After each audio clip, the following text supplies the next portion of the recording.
A special reception that was organized also by the Indian High Commission in Dublin in honor of our Indian Prime Minister, Mr. Narendra Modi, to meet the sizable Indian community in Ireland.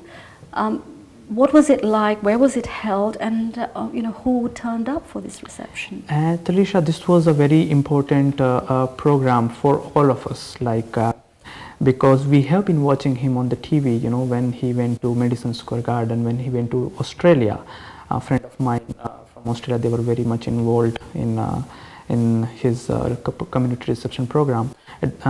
We were very enthusiastic about giving him that kind of honor in Dublin. The program was something like he will come down and he will address the Indian community, and we will have some cultural performances and all. But it was a transit visit, and it was a short visit. He came like late morning and he left early evening. It was very difficult to accommodate this program, but Indian High Commission, they did a great job. Where was it held? It was held in Hilton Hotel. Okay. How many people were there? Somewhere around 1800 to 2000 people were there actually. And these were just mainly the Indian community there? Oh yeah, only Indian community, yeah, because we wanted to give them a chance. We did not invited anyone else. No political figures? Not really, because apart from the media? Yeah, because the Indian community, like as soon as we announced that we will be having a community reception program for Prime Minister Modi in Dublin, we thought that we will be having 1000 people. But the kind of enthusiasm and the kind of support Indian diaspora in Dublin and in Ireland has shown was just amazing. In first stance, we thought that 1000 to 1200 people, but the registration went somewhere around 2500. They came from all over Ireland? From most of this, like from all the counties and from almost all the cities, like wherever Indians were, so the representation was throughout from all the cities and from all the counties of Ireland. The registration was somewhere around 25 to 3000 people, and we had to actually close it because we did not have seats for them, and we just closed it like almost 4 weeks before the event. Yeah, you didn't invite me, so I forgot. We are really sorry for that, but we would have loved to. But yeah, it was a great event, and it was very well represented by all the Indian communities and all the Irish counties, wherever Indian diaspora is. So what was the message from Mr. Modi at this reception when he was talking to the people? The main thing he told us that next time it won't take 60 years for an Indian Prime Minister to come down to Ireland, and that was a great thing because Indian community in Ireland is quite vibrant. It's a first generation Indian community over there, so the people are really young, like 80% of the population is below 45, I should say. So this young diaspora is really attached to Mr. Prime Minister, Mr. Modi, and they really wanted to actually have a high profile visit in Ireland, and it took time, but now, as he has assured, everyone is quite happy, and we hope that he will be coming soon to Ireland, and he will give much more time to the Indian diaspora. Was there any particular focus on particular issues that are of concern to the Indians living there that Mr. Modi made a particular comment about? He did not actually commented anything in the reception program, but he has actually discussed this with Prime Minister of Ireland regarding visa issues, as we have so many Indian students are coming from India to Irish universities, so that has been actually covered. One important issue was that the dependent visa, so something is going on for that as well. So we had very few issues. Indian community is not having so many issues in Ireland, so those things are being taken care, and hopefully soon we'll be having some sort of solutions for dependent visa as well.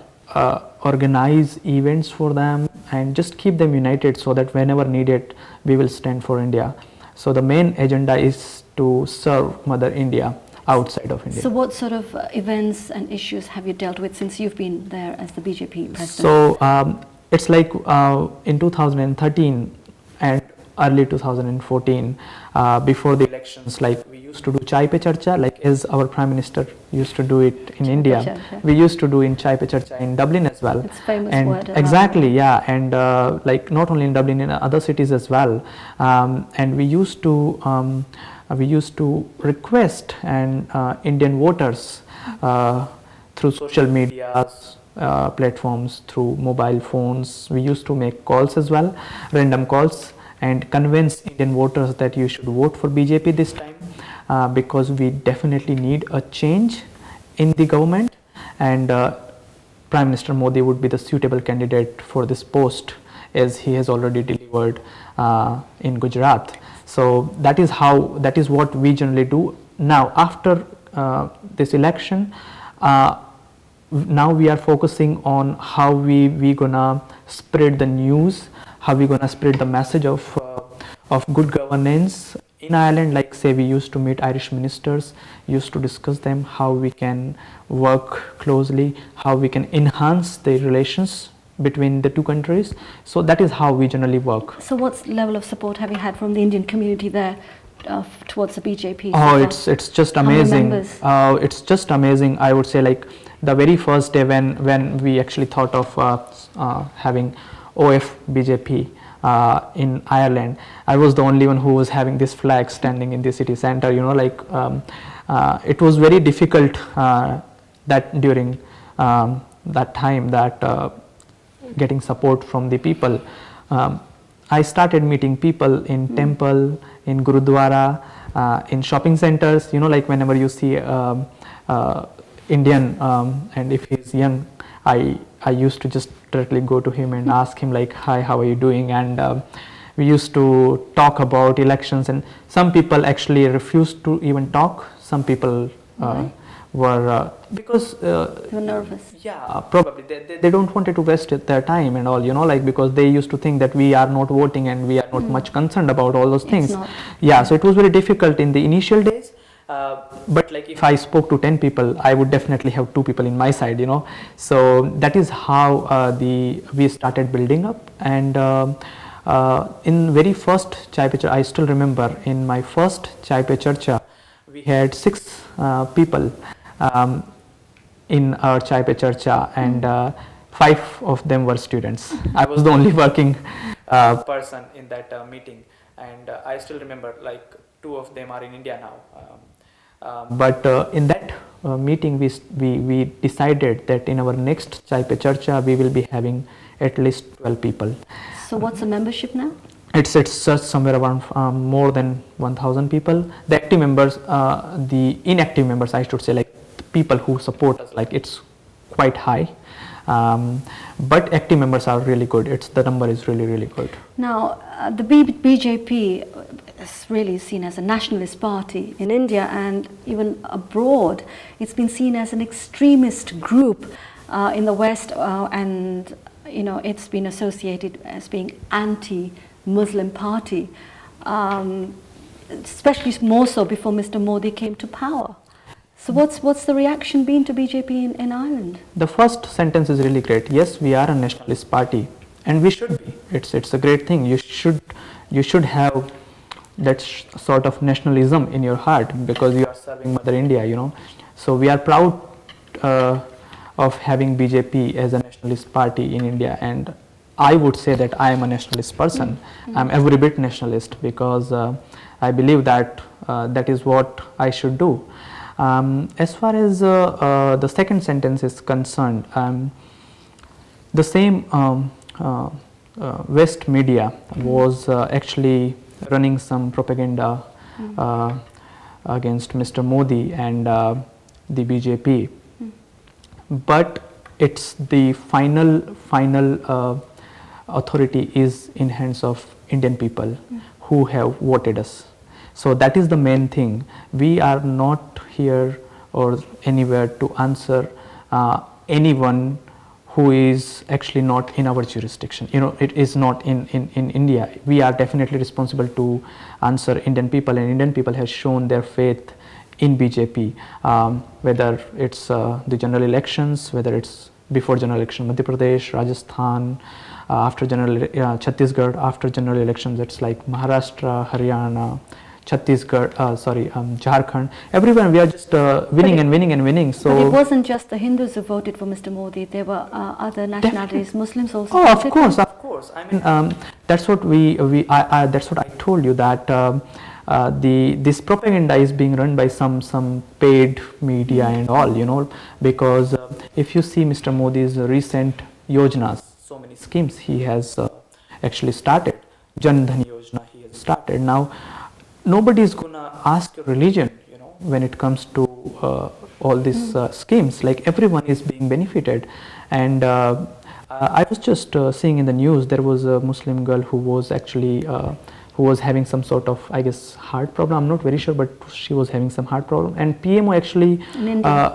in India, and they actually kind of like gave some money, and they assured that she will get a proper treatment. You know, it's something like, I personally believe that there is no such term anti-Muslim or something like that. So it was really a political propaganda also by the opposition party. Exactly, mainly by the opposition party, because we believe, as I mentioned earlier, that for us, Sabka Saath, Sabka Vikas is the main agenda. So whoever is there and whoever is not with us, like, for us, everyone is equal. And when the party is in power, for them, India as a whole is the country, you know. And so they what do is not the perception of the BJP now, since Mr. Modi has come into power for a year? He's made a lot of visits overseas. He's been talking to the Indian diaspora everywhere, been to America twice.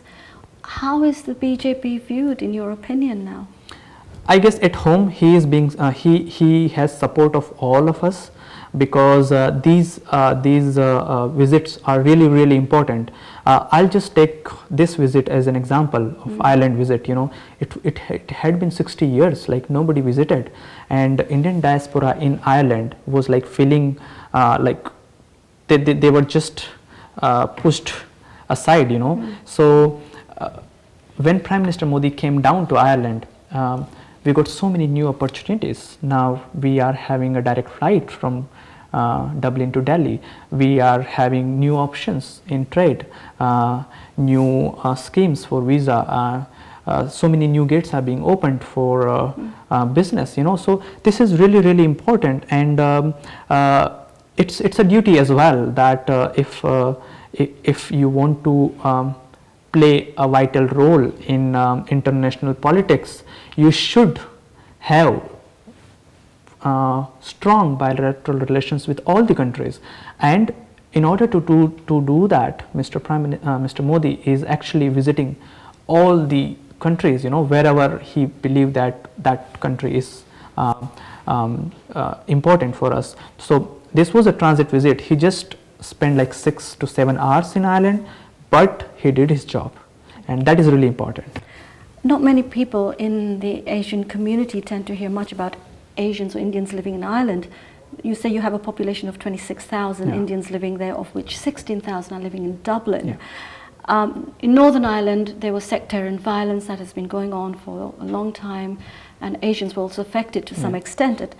How are Asians, Indians treated in Southern Ireland? I guess I would be very frank over here. The Irish community is really inclusive, and because Indian professionals are doing really well in Ireland, we are being treated really well. And there were some issues, but in overall, it's like it's just great.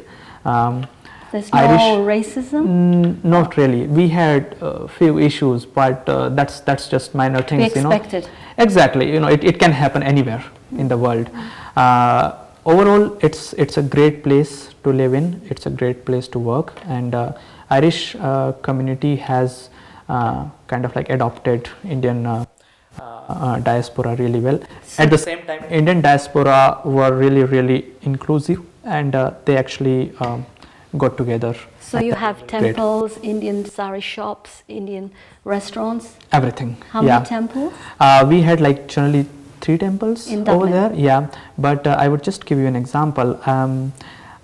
Just last month, I met one person, and he's an Irish by birth, and they are running a group who who used to go to India to visit Rishikesh and all these pilgrimage places, and they used to do bhajan. And they used to book some hall, and they used to kind of like call everyone, and they used to do bhajan, and they are just so amazed with Indian culture. Then he actually thanked me that thank you for giving that great culture, and every year they used to visit. So it's great. We have like temples, it's so many things, like it's kind of like it's everything. I mean, we have everything. Indian diaspora in Ireland have their own small India in Dublin and in Ireland. Like we have a little Southall here. Oh, exactly. It's same. We do not have that sort of numbers over there. It's a small number, but still, everyone has a small India in their own home. We'll take a short break now. We'll be back after the ads.